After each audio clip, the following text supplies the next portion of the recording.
Hi everybody. I'd like to introduce my mentor and coach, Eldon Wilson.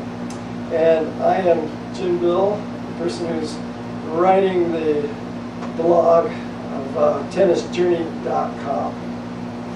And I believe the reason Jim has put this together is because a lot of times when you're out there and you're learning the game, you're in such a black hole sometimes you don't really know where you're going or what you're attempting to do.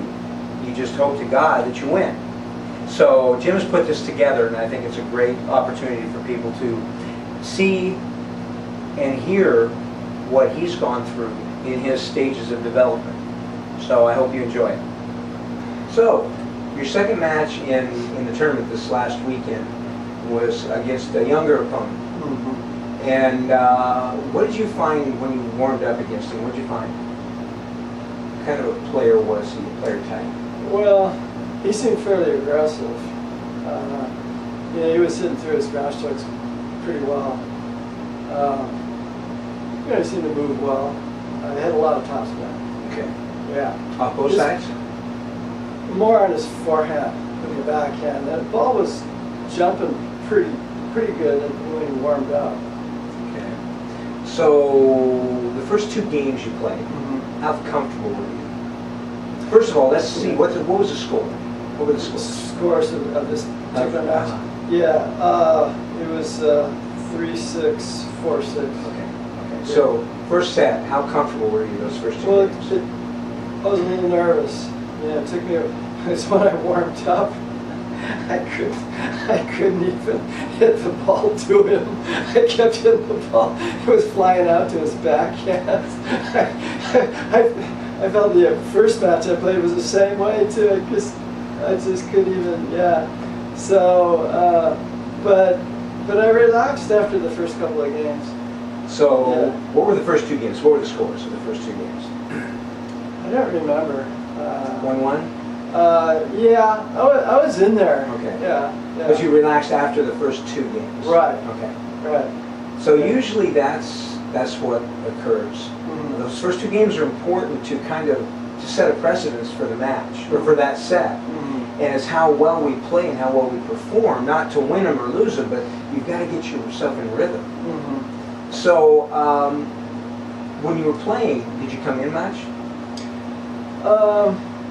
Yeah, definitely, because he didn't seem to have a second serve.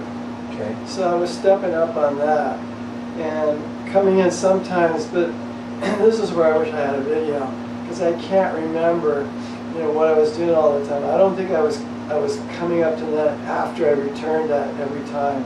I don't think so, but sometimes I was.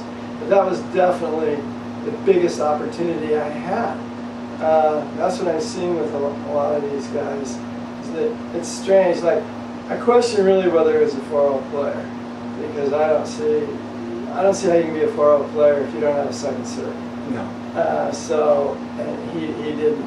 I was coming up on that. Now, I don't know if I was always hitting it in the right place, but I tended to hit it to his backhand because I thought that was his weaker shot. Mm-hmm. But yeah, I mean, there was definitely those opportunities to move forward. Yeah. So did you see during that first set? Did you see any breakdown in emotion on his side? Were you aware of that? Well, I was aware of the fact that he was overhitting sometimes.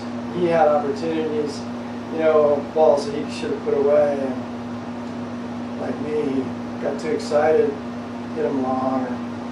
Usually they were long. He got way too much energy behind it, for what he needed.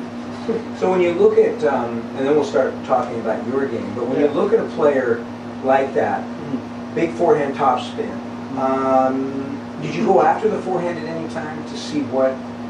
Well, yeah, because I'm not strictly staying away from it because, especially I like my down the line backhand, so I'm always going to hit that. Try to hit it into the corner, so, I did. But, no, I wasn't particularly staying away from his forehand. Okay. Yeah. So then we have a player you played, fairly strong forehand, big hitter.